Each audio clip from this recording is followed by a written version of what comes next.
শোণিতপুৰ জিলাৰ অন্তৰ্গত ঢেকিয়াজুলি নগৰৰ শ্ৰী শ্ৰী হনুমান মন্দিৰ প্ৰাংগণত মাৰোৱাৰী সম্প্ৰদায়ৰ লোকসকলে উদযাপন কৰিলে হোলী উৎসৱ। উল্লেখযোগ্য যে মাৰোৱাৰী পঞ্চায়তৰ উদ্যোগত 14 মাৰ্চত মাৰোৱাৰী সম্প্ৰদায়ৰ লোকসকলে ঢেকিয়াজুলি নগৰৰ মাজমজিয়াত থকা শ্ৰী শ্ৰী হনুমান মন্দিৰ প্ৰাংগণত উদযাপন কৰে হোলী উৎসৱ। মাৰোৱাৰী সম্প্ৰদায়ৰ লোকসকলে হোলী উৎসৱ উদযাপন কৰি সকলোৰে মংগল কামনা কৰে। উক্ত হোলী উৎসৱ অনুষ্ঠানত অসম চৰকাৰৰ কেবিনেট মন্ত্ৰী অশোক সিংহলৰ লগতে ঢেকিয়াজুলি পৌৰসভাৰ পৌৰপতি সুস্মিতা দাস উপস্থিত থাকে। এক উদলি মুদলি পৰিৱেশ দেখিবলৈ পোৱা গ'ল ঢেকিয়াজুলি নগৰৰ শ্ৰী শ্ৰী হনুমান মন্দিৰ প্ৰাংগণত।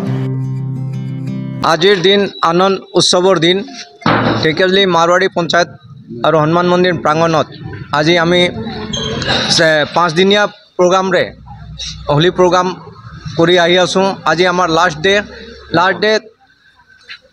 ডেত আজি আমি সবে মিলি পেলাই আমাৰ চেয়াৰপাৰ্চন বাইদেউ আহিছে, আমাৰ অসম চৰকাৰৰ মন্ত্ৰী শ্ৰী অশোকজি সিংহল আহি পেলাই ইয়াত অলপ ফাকুৱা খেলি গৈছে আৰু আমাৰ ৱাৰ্ড কমিশ্যনাৰ আছে, লগত আমাৰ ভাই বন্ধু সব আছে। আমি বহুত আনন্দিত হ'লোঁ ফাকুৱা খেলি। হোলী হ'ল মিলা প্ৰীতিৰ তেওহাৰ। আমি সব মিলিজুলি থাকি হোলী খেলোঁ, তাৰ আনন্দই বেলেগ। এইটো আমি সদায় এইটো কিবা ভুল ভ্ৰান্তি হ'লে হোলীত গৈ পেলাই আমি ঘৰে ঘৰে গৈ সবৰ লগত মানে ডাঙৰৰ পৰা আশীৰ্বাদ লৈ আৰু কাৰোবাৰ লগত যদি কিবা ঝগড়া থাকে এইবিলাক সব মিলা প্ৰীতি কৰাৰ এটা আমাৰ এইটো তেওহাৰ।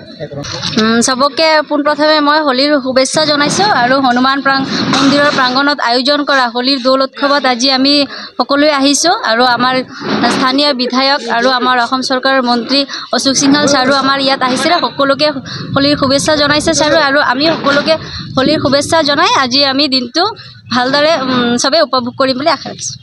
আমি ঢেকিয়াজুলি মাৰোৱাৰী পঞ্চায়তৰ ভৱনত আৰু হনুমান মন্দিৰ প্ৰাংগণত আজি হোলী খেলা প্ৰগ্ৰাম ৰাখিছিলোঁ।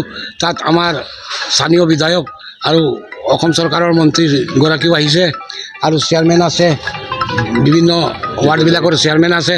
চবৰ লগতে মিলি আমি ফাকুৱা খেলিলোঁ আৰু খুব হাঁহি ফূৰ্তিৰে প্ৰগ্ৰামখন পাৰ কৰিলোঁ। এতিয়া অহা 15 তাৰিখে আমাৰ ইয়াত মিলন সমাৰোহ আছে, হনুমান মন্দিৰৰ বিয়া ভৱনত মিলন সমাৰোহ আছে।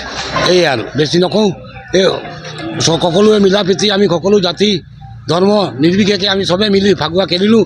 এইটো ৰাইজক আমি এইটো জনাব বিচাৰিছোঁ যে মিলা প্ৰীতিৰে থাকিলে সমাজখনৰ কল্যাণ হ'ব। ঢেকিয়াজুলিৰ পৰা Prashanta Baishya report, news express Assam.